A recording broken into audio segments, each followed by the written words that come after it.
कभी कभी एक कौम का हीरो वो होता है जो अपनी पहचान दुनिया को तो दिला देता है मगर अपनी ही सरजमीन उसे भूल जाती है। आज हम बात करेंगे एक ऐसे पाकिस्तानी की जिसने साइंस की दुनिया में इनकलाब बर्पा किया और जिसे पूरी दुनिया ने सराहा, मगर अफसोस पाकिस्तान ने उसे वो मकाम ना दिया जिसका वो हकदार था। उनका नाम था अब्दुल सलाम, एक छोटे से शहर झंग में पैदा होने वाला बच्चा जो बचपन में ही आम बच्चों से हटकर था। किताबों से इश्क, रियाजी से दोस्ती और इल्म की तलाश, ये उसके बचपन की पहचान थी। और एक बात, मैं भी उस झंग का रहने वाला हूँ और उनका घर भी देखा हुआ है। 1930 की दिहाई का दौर था, बड़े सगीर गुलाम था और तालीम का हसूल आसान नहीं था, मगर अब्दुल सलाम ने ना हार मानी ना रुकावटों को रास्ता बनने दिया। तालीम हासिल की, स्कॉलरशिप मिली और वो पहुंच गए दुनिया की मशहूर यूनिवर्सिटी कैम्ब्रिज में। अब्दुल सलाम एक आम साइंसदान नहीं थे, उन्होंने फिजिक्स के ऐसे ऐसे नजरिए दुनिया को दिए जिन पर आज जदीद साइंसी तहकीक खड़ी है। उन्होंने वीक न्यूक्लियर फोर्स पर काम किया जो एक ऐसा साइंसी राज था जिसे समझने पर दुनिया हैरान रह गई। उन्हें 1979 में नोबेल इनाम मिला।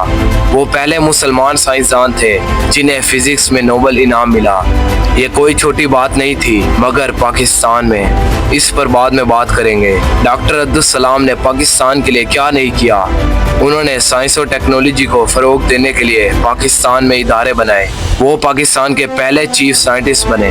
पाकिस्तान को एटमी साइंस के रास्ते पर डालने वालों में उनका नाम सरफहरिस्त है। उन्होंने कहा था, अगर पाकिस्तान को तरक्की करनी है तो साइंस और इल्म की इज्जत करनी होगी। लेकिन अफसोस, डॉक्टर अब्दुल सलाम अहमदी मसलक से ताल्लुक़ रखते थे।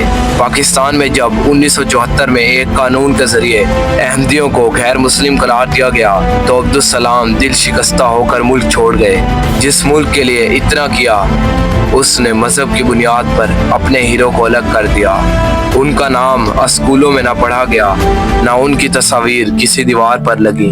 नोबेल इनाम मिलने पर भी वो सिर्फ चंद लाइनों की खबर बने।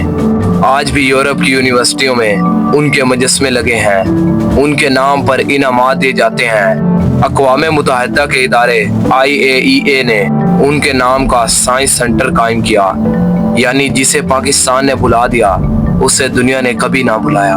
तो सोचने की बात है, हम अपने हीरोज के साथ क्या सलूक करते हैं? क्या सिर्फ मजहब देखकर हम किसी का मकाम छीन सकते हैं? डॉक्टर अब्दुल सलाम की जिंदगी हमें सिखाती है, इल्म, काबिलियत और कुर्बानी को मजहब या ज़ात से नहीं तोला जा सकता।